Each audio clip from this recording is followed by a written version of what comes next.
As stated at the beginning of this message, the work of the Lord is made discernible through words.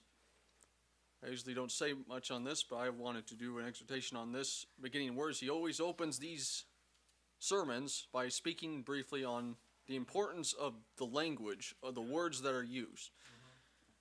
People today don't really think much of how things are said today. It doesn't really matter how it's said to some people, but we've seen, all of us can testify this, what is said and what words are used really do matter. And so with that being said, my exhortation to you will be to really ponder these things that we're hearing, these words that we're going over. We've gone through quite a few right now, but the flesh is weak. It's easy to forget these things if we don't continuously look into them. We don't want to forget these things. And so as we go over these words, continually ponder these words and retain the knowledge that you have, the things that you see out of these words. So when you hear them, you know what they're talking about. These are not things we want to forget. We don't want to be lacking in this area and like hear and accept it, but then forget it later. This isn't good. So let us retain these things that we hear, not forget what they mean. Now again, to Brother Given's main message, as Brother Given stated, we're talking about something that only God can do. Refinement is not something that is reached on an individual basis. It is not something accomplished by a list of steps, nor is it a mere goal the Lord is giving you to try to obtain. This is the Lord's work. I have a few thoughts to back this up. Brother Given stated that God himself does the refining, and that everything that he gives you is pure, thoroughly tested. Now with that in mind, it is more than evident that what we have that is pure within us has been put there by God himself. Yes, amen. I can't credit anything good in me to myself. Well, that's there. I was born with this pure heart. I was born with this pure mind. I can't say any of this. Now, to back this up, Paul in Romans 7:18, he says, "For I know that in me, that is in my flesh, dwelleth no good thing." In me, there's no inherent good. Whatever is in me that is pure, God put there. Now, seeing that God that doesn't give us anything that defiles, so we conclude that whatever we have that is pure, you conclude a reasonable conclusion. God put it there. Now, if any man desires to be pure, then God is, in fact, the only one who can make him pure. And he does make all who are in him pure. So with that in mind, who better to refine you than God himself? Yes. Another exhortation I give you is to truly take sin seriously.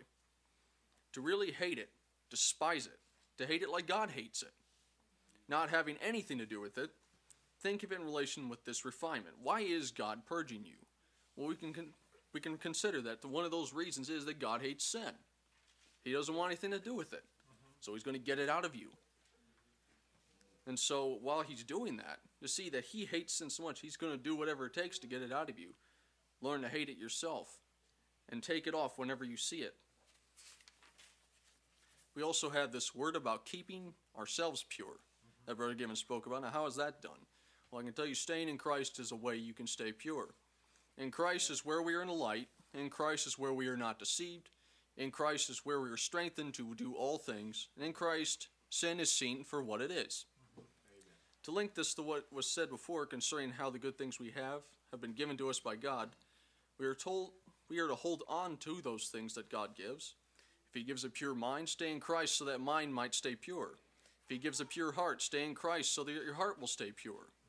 If you see something in yourself that is not of God and hinders you from drawing close to God, throw it off so that you can draw closer to Christ and grow in your understanding. I appreciate the emphasis on how this refinement is done with fire. At this point, we're talking about affliction. People don't like talking about affliction much today. No one really likes the slightest inconvenience in our day, really.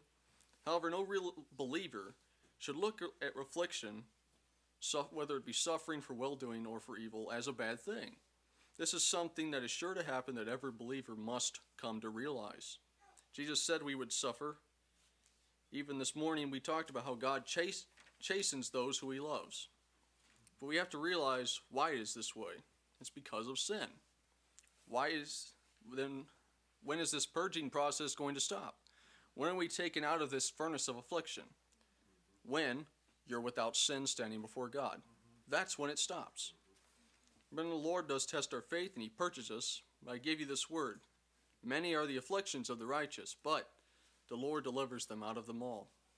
Stay faithful to him, and you will make it through the affliction. And each affliction you get through, each trial, you're going to become more like Christ. That trial will be easier to bear if you can see the reason behind it. God is refining you, purging you from iniquity.